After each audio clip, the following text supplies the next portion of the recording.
Nhar 28 ta' Ottubru l-Gvern se jkun qed jippreżenta l-budget għas-sena 2025 fil-Parlament Malti.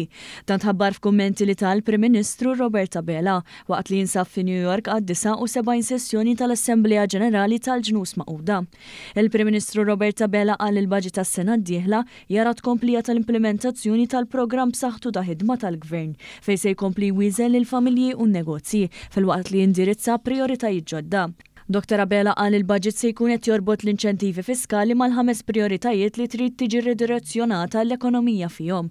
U għażit jgħid li dan se jkun budget soċjalment b'saħħtu li jpremja l-bżulija billi jsaħħaħ il-middle class permezz ta' tnaqqis fir-rata ta' taxxa ta' dħul. Budget li ser jenfasizza ħafna fuq is-soċjal għaliex nemnu li hemmhekk irridu nagħtu il kulħadd l-opportunità illi jista' jimxi l qudiem, budget li se jsaħħaħ il-middle class anka bl-introduzzjoni ta' twessieħ ta' tax bands, jiġifieri dak se jkunu twessieħ ta' tax bands li tibbenefika minnhom il-faxxa illi taqla l-inqas imma mbagħad se tkun qiegħda tiġi msaħħa bil-ferm il-middle class għaliex nemnu li l-middle class hija s-sinsla tas-soċjetà tagħna, budget li se jkun qiegħed jinċentiva n-negozji wkoll.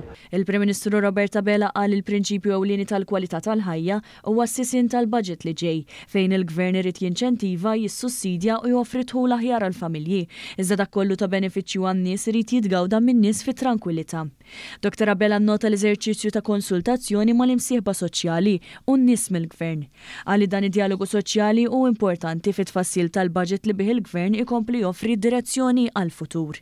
Dr. Bela spjega kif minkejja sfidi internazzjonali l-ekonomija Maltija hija waħda b'saħħitha u reżiljenti u l-esperti llum qed jiċċertifikaw tkabbir ekonomiku akbar minn dak previst. Il-Prim Ministru saħaq li xogħol il-Gvern huwa li dak it-tkabbir ikun sostenibbli u jindirizza realtajiet ġodda b'enfasi aktar lejn il-kwalità, fosthom meta l-pajjiż jiġi biex jażel investiment li jrid imur għalih, partikolarment dak li jħalli valur miżjud u jirrikjedi inqas ħaddiema low skilled.